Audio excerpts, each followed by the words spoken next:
Hello everyone and welcome back. We have a busy Sunday today. We are going to be seed starting some lemon balm, and I just finished seed starting some calendula. So let's talk about lemon balm and the reasons why you should get that started. But first off, if you're new, hi, my name is Kristy. I am located in Western Massachusetts, zone 6A, with an average last frost date of May 15th. And I've been wanting to grow lemon balm for a while now because of the main reason, those pesky mosquitoes. Where we live, the grass kind of gets a little bit damp and puddled up. We're hoping to fix that this year, but we do get a lot of mosquitoes. I am actually hoping to grow these in pots on my deck, so that way when we eat outside, it will hopefully, fingers crossed, repel some of those mosquitoes, because I don't know about you, but I cannot stand the smell of mosquito repellent. So let's go ahead and get started about talking about lemon balm, and we are actually going to start them in takeout containers today because I am actually running out of space, as I'm sure most of you are around this time of year, on my heat mats and under my grow lights. Now, my grow lights are a little bit overpacked right now because my greenhouse has had to take a back seat with all of the rain we are getting. About every weekend for the past 3 weekends, it has been raining. So I haven't been able to get that outside. I am actually going to finish it up hopefully this week if the weather cooperates, so I can get all of my perennials out there, and then I will have more room for all of my annuals. And actually, lemon balm is a perennial if you are in zones 4 to 10, I believe is what the seed packet says.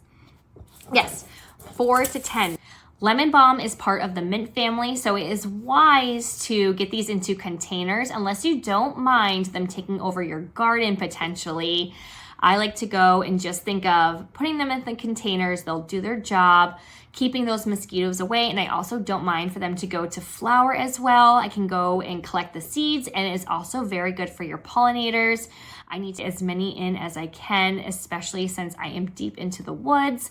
We don't have too many, but last year we were able to bring some bees in and some hummingbirds. So I'm hoping this year I can just keep getting them gravitated towards my land and they can do all the happy things for my garden. I'm going to change the camera angle and we are going to seed start in our containers, which should be actually fairly quick and easy since I don't have to worry about overseeding too much. So let's go.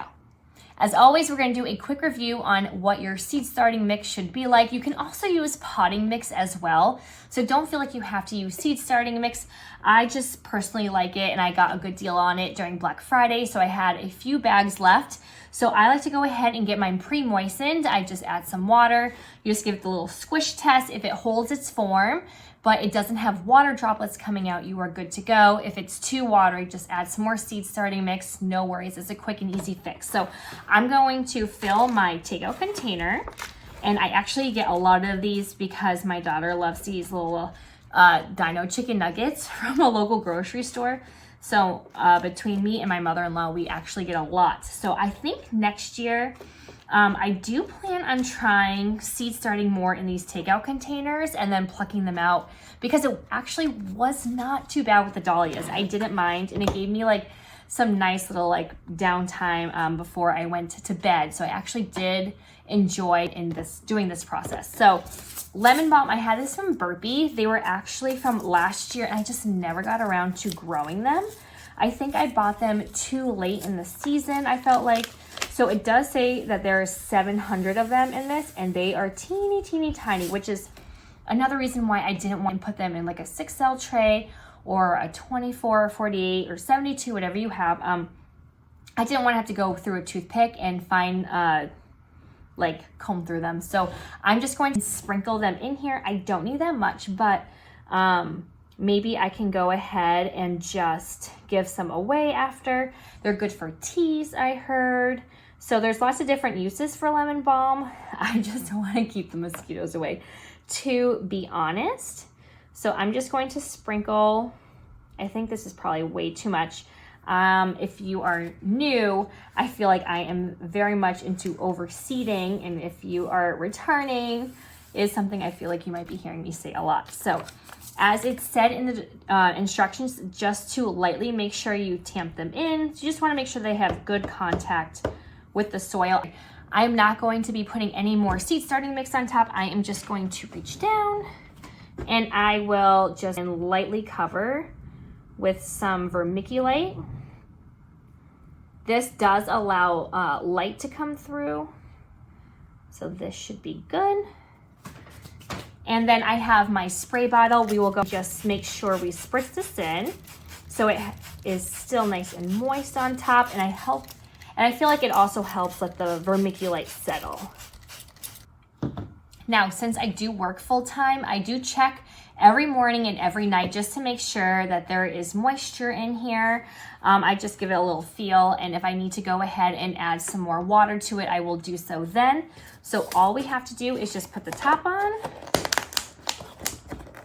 We will get it on our heat mat at 70 degrees, and we were going to let it be until we see it germinate. I'm gonna wait until I see a good 50 to 70% of this covered, and I will take this off the heat mat. I'm going to leave them in here until I'm ready to pot them up. I actually read that you should wait to pot them up until they have 3 or 4 true leaves into their own pots, but maybe I will, depending on how long it takes. If it does take that 7 to 14 days, put them in their own little 6L trays and then maybe pot them up later.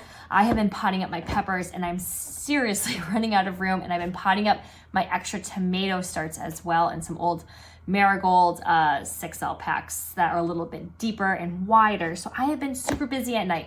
So I hope you find this helpful, and that's about it. It's super quick and easy like that.